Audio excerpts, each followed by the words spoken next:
नांदगाव नाशिकच्या जिल्हा रुग्णालयातील गैरकारभार आणि शीतल मोरे यांच्या मृत्यूस जबाबदार धरत वंचित बहुजन आघाडीतर्फे जिल्हा शल्य चिकित्सक डॉक्टर चारुदत्त शिंदे यांच्या त्वरित बदलीची मागणी करण्यात आली आहे। आरोग्य उपसंचालक कार्यालयावर ठिय्या आंदोलन करत पदाधिकाऱ्यांनी प्रशासनास घेराव घातलाय।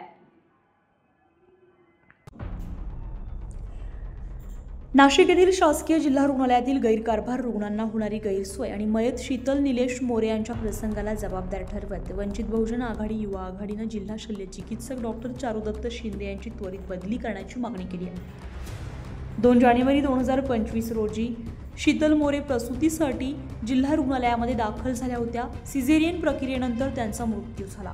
या संदर्भात संबंधित अधिकाऱ्यांकडे वेळोवेळी तक्रारी दिल्या असून चौकशी समितीने दोषींवर कारवाईसाठी पत्र दिलं असलं तरी अद्याप कोणतीही कारवाई झाली नाहीये असं पदाधिकाऱ्यांचं म्हणणं आहे। वंचित आघाडीचे युवा महानगर प्रमुख रवी पगारे यांनी सांगितलंय की डॉक्टर शिंदे यांच्या मार्फत गैरकारभार, बोगस अहवाल आणि बोगस टेंडर सुरू आहे। रुग्णालयातील एकलशाही आणि भ्रष्ट कारभारामुळे सर्वसामान्य रुग्णांना प्रचंड त्रास सहन करावा लागतोय, तरी त्यांची त्वरित बदली व्हावी ही आमची ठाम मागणी आहे। यावेळी वंचित बहुजन आघाडीचे जिल्हाध्यक्ष चेतन गांगुर्डे, युवा महानगर प्रमुख रवी पगारे, नाशिक तालुकाध्यक्ष विकी वाकळे, विनोद शिलाल, विलास लाटे, दिनेश साळवे, ज्ञानेश्वर वाघाळे, संतोष वाघ, जिल्हाध्यक्ष सौम्यक मिहिर गजवे आदी पदाधिकारी आणि कार्यकर्ते उपस्थित होते।